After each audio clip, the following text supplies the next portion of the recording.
Saudara, mari kita membaca dalam 2 Petrus 1 ayat 3 sampai 7. 2 Petrus pasal 1 ayat 3 sampai 7. Dari sini kita melihat apa yang perlu kita kejar.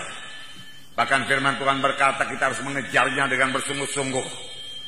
Tidak dengan separuh-separuh hati, tapi dengan bersungguh-sungguh kita mengejar maksud Tuhan ini supaya jadi kepada kita.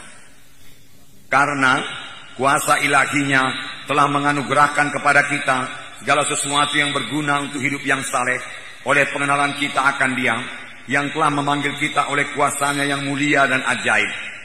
Dengan jalan itu Ia telah mengaruniakan kepada kita janji-janji yang berharga dan yang sangat besar, supaya olehnya kamu boleh mengambil bahagian dalam kodrat ilahi dan luput dari hawa nafsu duniawi yang membinasakan dunia.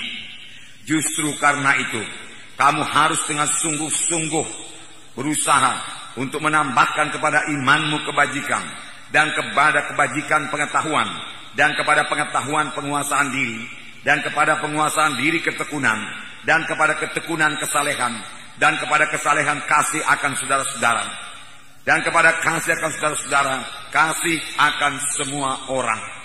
Jadi inilah yang dikehendaki Tuhan, supaya kita capai. Semua kita bisa mencapainya. Karena ini dicapai bukan dengan kekuatan kita, tetapi dengan kesadaran kita. Lalu dengan bersungguh-sungguh kita mohon kepada Tuhan. Di sini dikatakan, justru karena itu kamu harus dengan sungguh-sungguh berusaha. Sungguh-sungguh berusaha. Sungguh-sungguh berusaha. Semua kita harus sungguh-sungguh berusaha secara rohani untuk bertumbuh dalam Tuhan.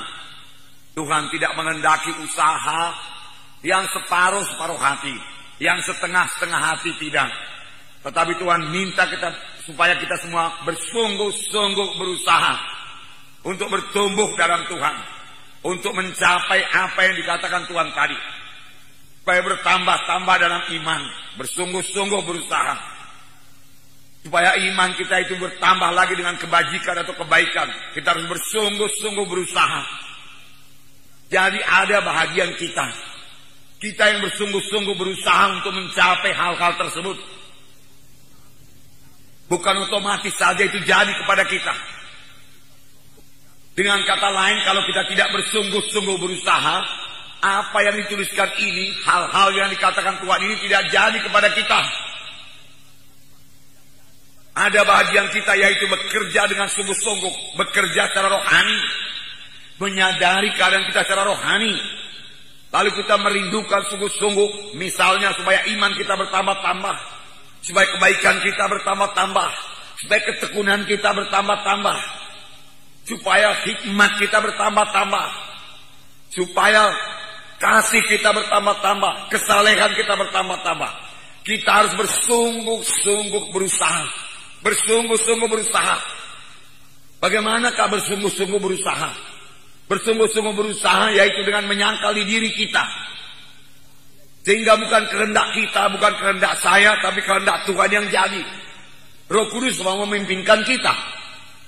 Di sini ayat 3 tadi berkata, karena kuasa ilahinya telah menganugerahkan kepada kita segala sesuatu yang berguna bagi hidup yang saleh. Kuasa ilahinya telah menganugerahkan kepada kita segala sesuatu yang perlu untuk hidup yang saleh. Apakah yang telah dikaruniakan Tuhan kepada kita?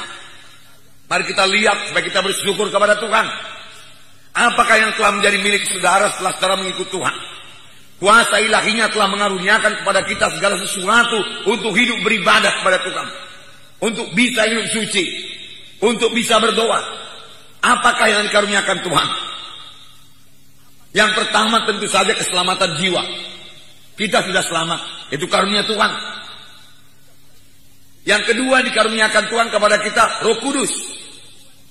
Tuhan telah memberikan Roh-Nya kepada kita. Tuhan berkata, aku memberikan kepadamu penolong yang lain yang akan menyertai kamu selama-lamanya.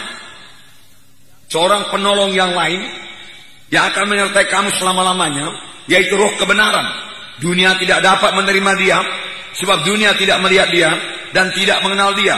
Tetapi kamu mengenal dia, sebab ia menyertai kamu dan akan diam dalam kamu. Dunia tidak mengenal dia, tetapi kamu mengenal dia. Semua kita kenal Roh Kudus. Semua kita sadar akan Roh Kudus kalau kita mau menyadarinya. Semua kita bisa bersekutu dengan Roh Kudus setiap saat kalau kita rindu bersekutu dengan dia. Semua kita bisa berkata-kata dengan Roh Kudus karena Roh Kudus dalam kita. Kalau saudara minta, kalau saudara mulai berkata-kata dengan Roh Kudus, penolong, dia akan memimpin kamu pada segala kebenaran. Jadi kita mengetahui kebenaran karena Roh Kudus mengajari kita. Inilah yang dikaruniakan Tuhan kepada kita. Sekaligus Roh Kudus akan mengurapi kita luar biasa. Kemudian apa lagi yang diberikan Tuhan kepada kita, dikaruniakan Tuhan kepada kita? Firman Tuhan yang berkuasa. Sudah diberikan Tuhan kepada kita. Firman Tuhan tidak kehilangan kuasanya. Jadi baik Roh Kudus itu berkuasa, sangat berkuasa. Firman Tuhan sangat berkuasa. Bahkan firman Tuhan punya kuasa untuk menciptakan. Tuhan berkata, jadilah terang. Dia ucapkan firman Tuhan lalu jadi. Dan sampai sekarang kuasa firman Tuhan itu tidak berubah. Firman Tuhan berkuasa mengubahkan saudara. Dalam Yeremia 23:29. Bukankah firmanku seperti api, demikianlah firman Tuhan, dan seperti palu yang menghancurkan bukit batu. Sekali lagi, bukankah firmanku seperti api, demikianlah firman Tuhan, dan seperti palu yang menghancurkan bukit batu. Firman Tuhan seperti api. Kemudian dikatakan lagi firman Tuhan seperti palu yang bisa menghancurkan bukit batu. Apakah maksudnya ini? Firman Tuhan seperti api. Saudara, api itu berkuasa. Api itu bisa membakar sampah-sampah. Dengan perkataan lain, firman Tuhan yang seperti api itu bisa membakar semua sampah-sampah dosa yang ada pada hidup kita.